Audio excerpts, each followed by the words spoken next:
Hey everyone, my name's Beardo, and you are watching Minutia Minute. Can you believe that this day has arrived? I've been saying I'll be back, I'll be back, I'll be back. I haven't been back. I apologize. I haven't been watching your guys' videos. I haven't been commenting. I feel really bad. Honestly, I genuinely feel really bad. I wasn't caught up on my comic books until about 2 weeks ago, and so I just didn't want to jump in and like get all this stuff spoiled, you know, and I just wanted to have that space to kind of catch things up. Now that I'm caught things up, hopefully I will be back on a little bit more of a regular basis. So 2 weeks ago I finished catching up my comics. I'm like, okay, next week, which would have been last week, you know, I'll do my Wednesday video and things will kind of be back to normal, finally. And then it just didn't happen. I actually recently got promoted at my work, and my schedule completely changed around. I've had Wednesdays off, which is awesome for a comic book geek. I've had Wednesdays off for the last 6 years, about. I mean, literally a long time, and I don't have that anymore since I got this promotion. I'm working really strange hours, and I'm really kind of acclimatizing myself to this new sort of strategy and how I'm gonna get my YouTube stuff done. So I think, cross your fingers, I've done that. I'm in a pretty good position, and I feel comfortable diving back in. So for those of you guys who are patient, who stayed subscribed to me, who have missed me, I've missed you, you know, not to sound too nerdy, but I love my YouTube community, and I'm sad that I haven't been around, and so I'm sorry. Thank you for sticking around and having some faith in Beardo. So yeah, I was gonna do a Wednesday video last week. This is not that Wednesday video. I've actually kind of canceled that because I have something else I want to talk to you guys about today. Next week, hopefully you'll have a Wednesday video. At the very least, you'll have a topic video. I'm going to be, more than doing Wednesday comics, I think I'm going to be doing more topic videos from now on, just to kind of keep things changed up. I'll definitely do Wednesday videos occasionally, but I kind of want to just talk about stuff that's on my mind for a while, and once I run out of stuff to say, I'll probably be back doing my Wednesday videos. Who knows, maybe I'll be back doing them this week anyway, but either way, I'm going to be posting a bit more regularly. I have a bunch of different stuff I kind of want to talk about and share with you guys. I'm kind of bursting at the seams with all the things I haven't gotten to talk about in the last 3-4 months. So expect more from this channel in the very near future, and again, thank you for staying subscribed. So if we're not talking about Wednesday comics, what are we talking about this week? So I want to talk to you guys about something I went to today.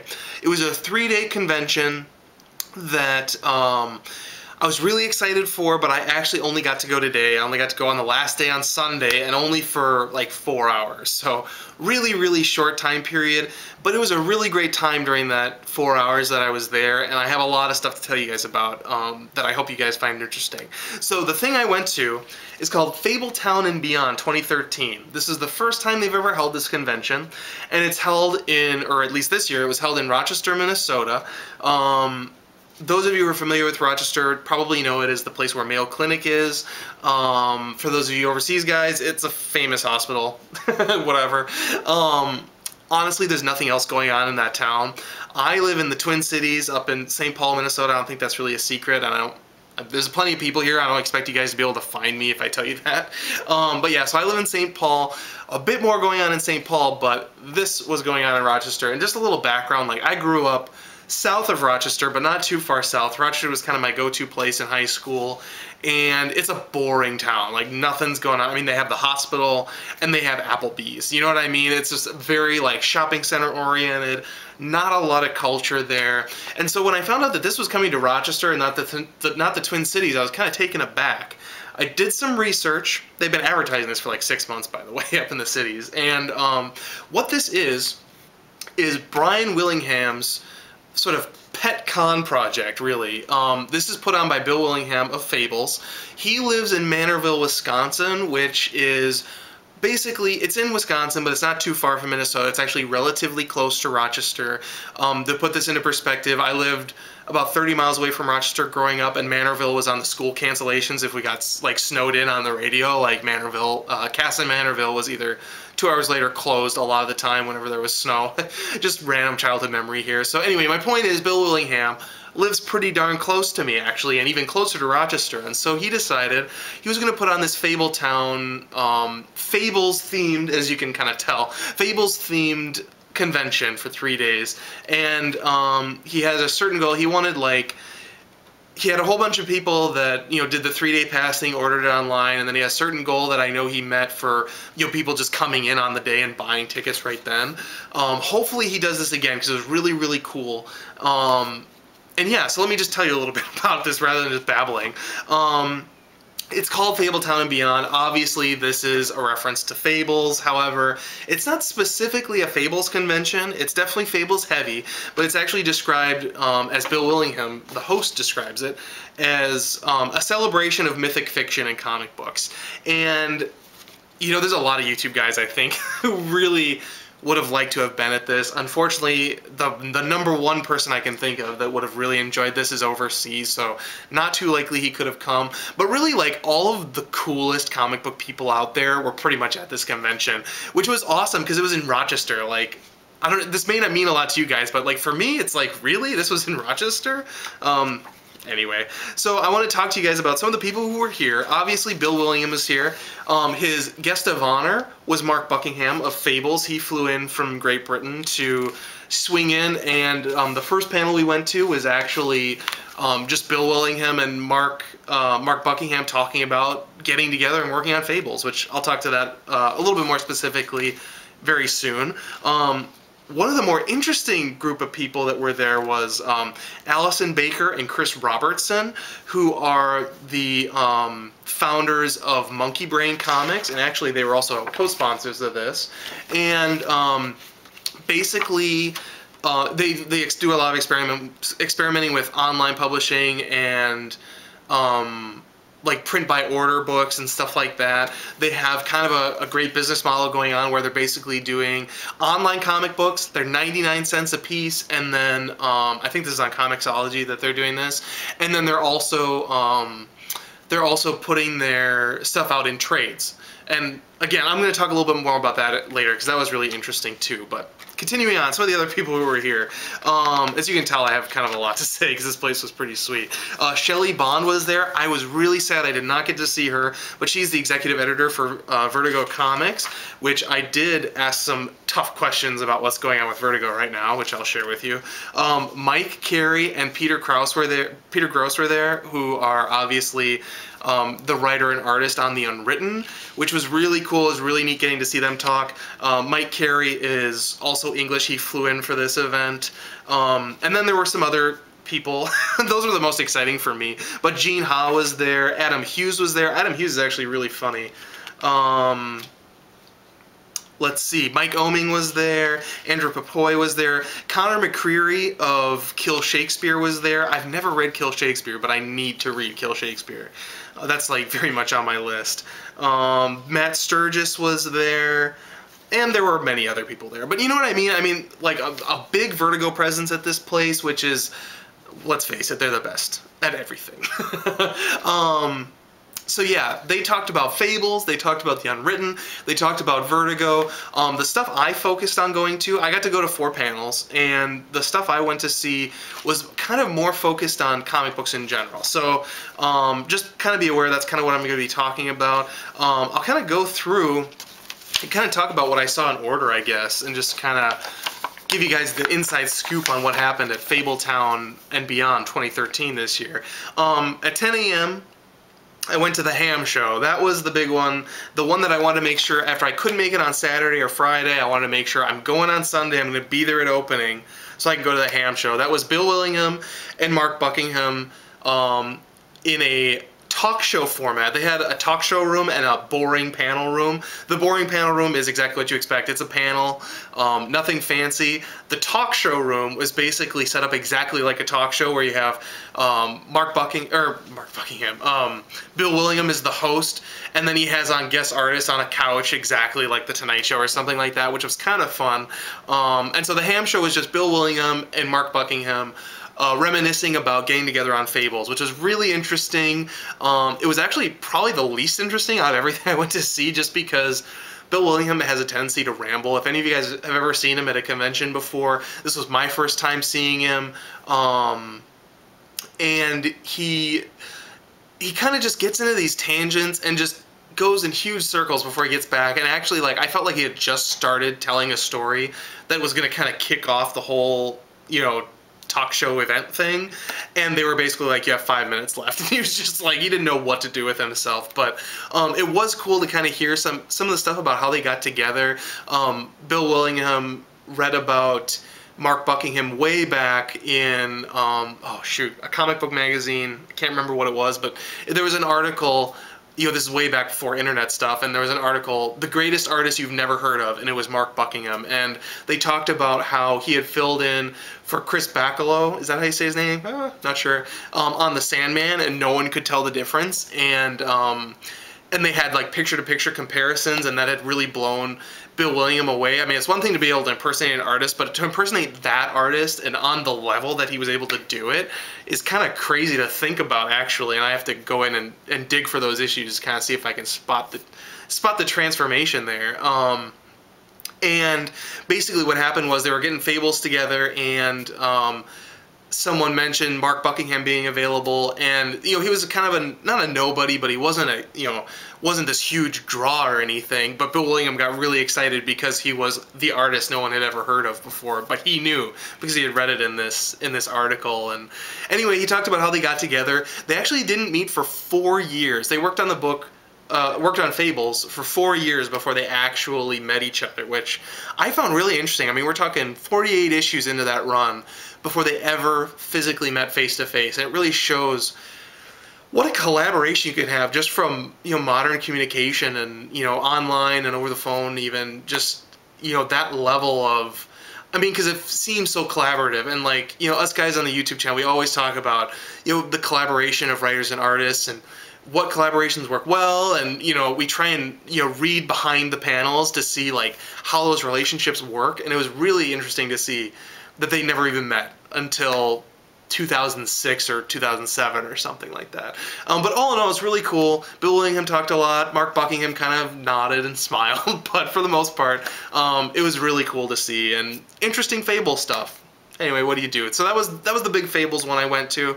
The next one I went to was also really interesting.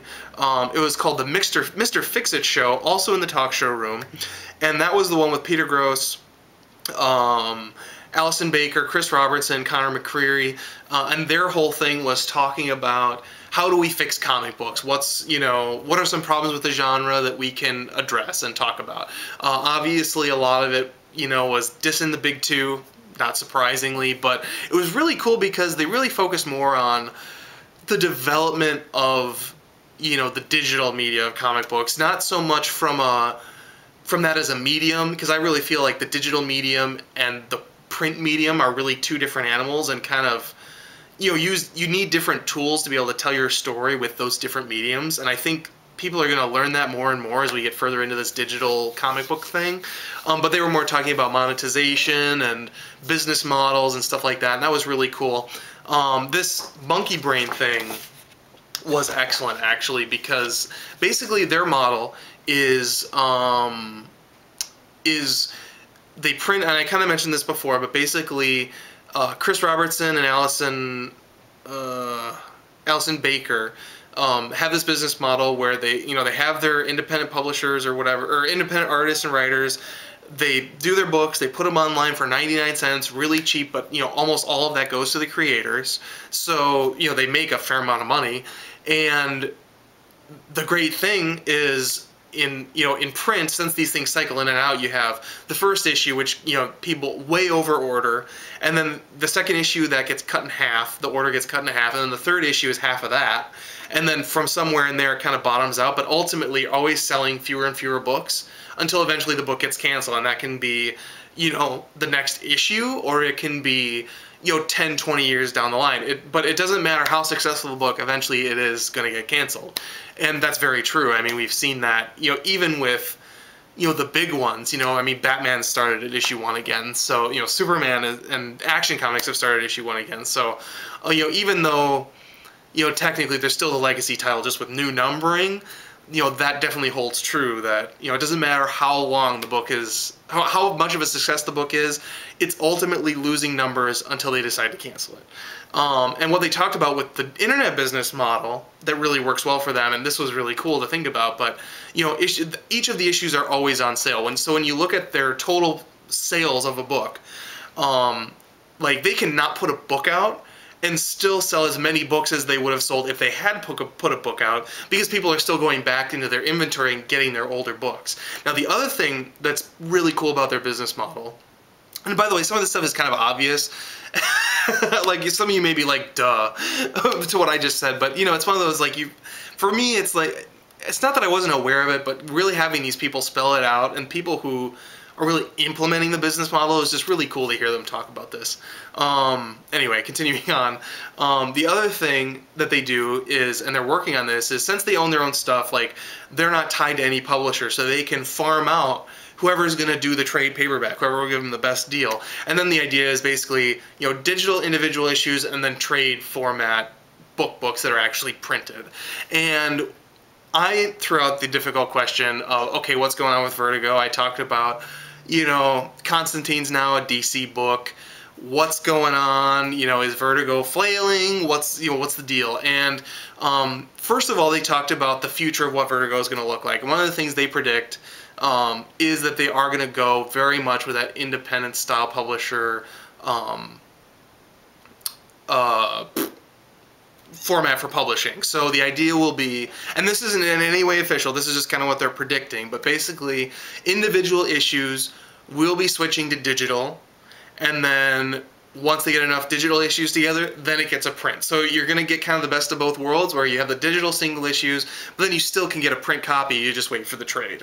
And I mean, that's a pretty smart way to do it, and like, that's perfect for someone like my girlfriend who loves Fables or something like that, where, you know, she doesn't really want to buy the single issues, but at the same time, like, if she can go on, she has a tablet and she just go on and get the book, read it right then and there, you know, she will still do that, and then she'll turn around and go buy the trade anyway. So a pretty lucrative business model, whether you're into digital comic books or not. Personally, I'm not, but that's a whole another video. We can talk about that.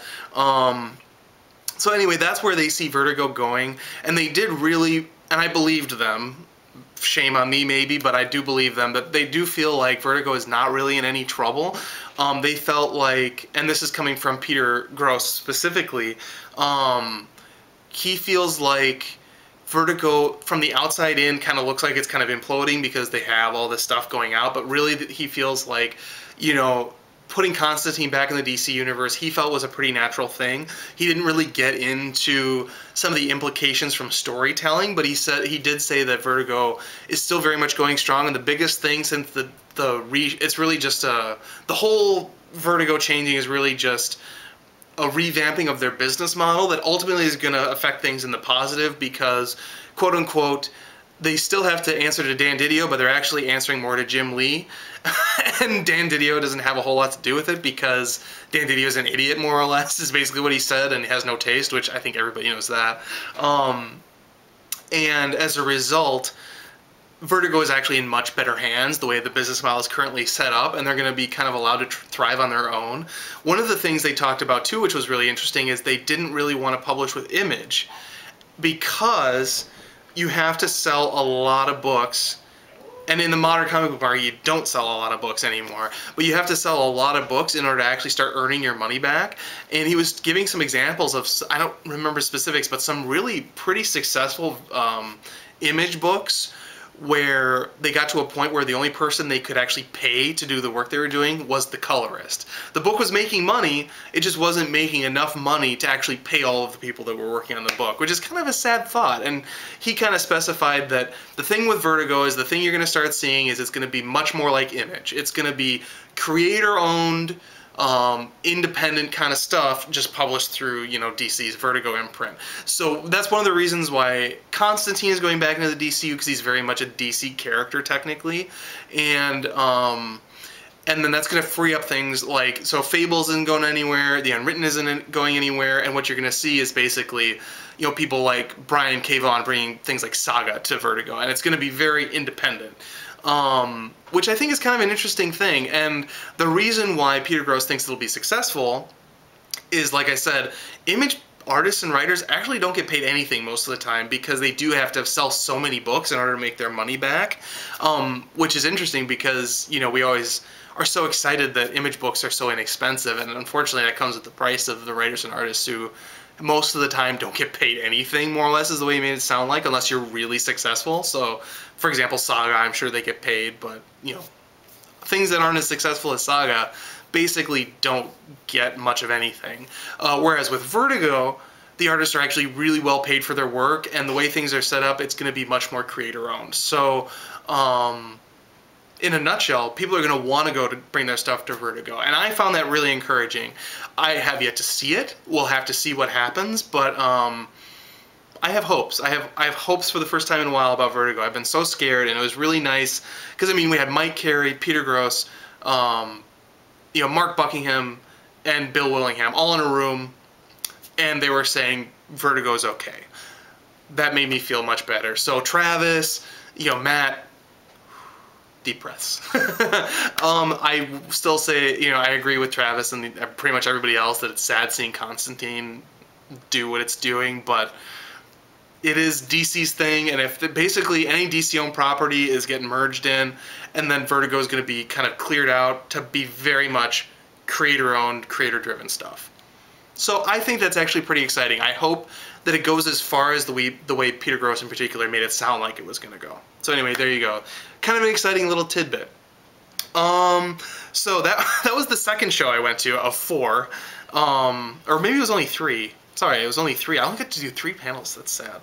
But that one was really, really interesting, and that was probably my favorite of the 3 that I went to. The third one, which was kind of the second most interesting, was Then and Now. The idea of it was going to be comic books used to sell millions and millions of copies, now they don't, why is it? But what it actually turned into, the problem with this, by the way, is they had Adam Hughes on this panel, they had Mike Carey, and Van Jensen, who does Pinocchio Vampire Slayer, I think. Basically, I mean, they're not old, they're not super young, but they're not old people, you know what I mean? They weren't, you know, like, you know, Adam Hughes has been around since, what, the 80s or something like that, but, you know, that's not the golden age of comics by any means, you know what I mean? So it's kind of hard to do this, you know, comic books used to sell millions of copies, what happened kind of a thing, unless you're talking about the bubble, which doesn't count.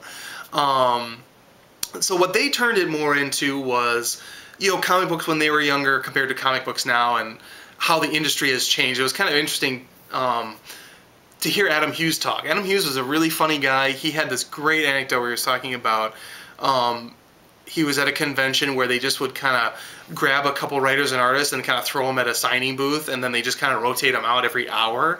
And he ended up just kind of getting thrown in. And this was in the 80s, it sounds like still, so it was very early on. He got thrown into a booth where it was him in the middle, and then all of a sudden Neil Gaiman comes down and sits next to him, and on the other side of him, Will Eisner comes down and sits next to him. And so it's Adam Hughes signing comic books with those two giants, and he was sitting there next to Will Eisner while Will Eisner was apparently refusing to sign people's, you know, spirit prints, or not prints, but like, you know, newspaper prints that they had kept in their closet since 1943. And he's like, oh, I can't sign that one because that was ghost drawn. I was off fighting the Germans, which I thought was really funny. But yeah, anyway, that was a pretty cool panel though. Not the most productive one, just kind of a lot of cool anecdotes, and everybody kind of had a nice rapport with each other, and it was cool to, you know, they talked about some of the new things. They talked about Kickstarter, they talked about, you know, the new comic books that are coming out, and how, you know, how the digital media is kind of going to take over, but how it's actually really a good thing. They talked about, you know, how great it is that, and this is very true, I really firmly believe this, that, you know, comic books are in a really great position where, you know, we have talent from all over the world, and we can just kind of pool it all into this one genre. And, you know, it's kind of fitting in a nerdy, patriotic way that America, you know, the birthplace of the comic book, is, you know, has gotten this medium that's in a position and really utilizes it better than most other media, I think, to really use those international strings and pull all this different talent into one big melting pot. And it's just now a question of how are we going to use that melting pot, and they talk a little bit about that. Really, really cool stuff. So anyway, and then I spent some time at the merch counter. I did get to talk to Bill Willingham for a very few seconds. He was fairly busy, he was in between panels, but I did, of course, get him to sign my copy of Fable. So this is Fable's #1. This is the Alex Maleev cover. And he did sign the inside for me. I actually meant for him to sign it on the white, but he signed it right there, whatever. I'm not gonna complain. Anyway, it was really, really a cool experience. I hope they get to do it next year. If they do, I'm gonna send out some kind of a video early on. Any of you guys in the Midwest and you guys want to fly in, like, we'll plan something and go to it, because it was a lot of fun, and it's a really nice, very small convention. Like, they had, obviously the people who had signed up online didn't count in this, but like, as far as walk-ins, like myself and my girlfriend were a walk-in, you know, on the day, paid at the door. They only had like 500 of those people, so, you know, not a lot of people there, but enough people there that hopefully they'll do it next year. And, you know, if you want a nice small con with a limited, you know, because you don't want a con that kind of tries to do everything. These kinds of cons are the best because, you know, they're covering one subject. You know, in this case, you know, as William puts it, mythic fiction and comic books. And, you know, they're covering that small topic really, really well, and that's really cool. Really cool artists and writers. Basically, it seemed like everybody just kind of showed up as a favorite of Bill Willingham. That was kind of the impression I got. All in all, what a gem. What a great day I have had today, and couldn't resist but share. So anyway, that was my day. I hope you guys enjoyed this video. I may have rambled completely. I apologize if I did. And again, sorry I haven't been around, but I'm back now. I'm excited to get back into things. If I do not have a Wednesday video up this week, never fear. I do have a topic video at the very least coming up this week. I am going to be tackling Batman. We got to talk Batman. We haven't talked Batman. It's time to talk Batman. So much has been going on, and I have so many opinions. So expect that really soon. I also this weekend, or last weekend actually, at Half Price Books, I was able to pick up a copy of Gotham by Gaslight. This is generally considered to be, you know, sort of the first Elseworlds book. It doesn't have the Elseworlds imprint, but it's kind of considered to be the first of its kind. I picked this up first printing for $2. I've never had the chance to read this. Shame on me. Really excited to read it here. So I will be reading that, and I'll probably be doing a review of this as well. So expect those things, plus Wednesday hauls, plus all the usual stuff right here on Minutia Minute. It's good to be back. I've missed you all so much. So thank you again for your patience, and I can't wait to see you this week when new comic books come out. Anyway, this is Beardo signing off. See you guys later.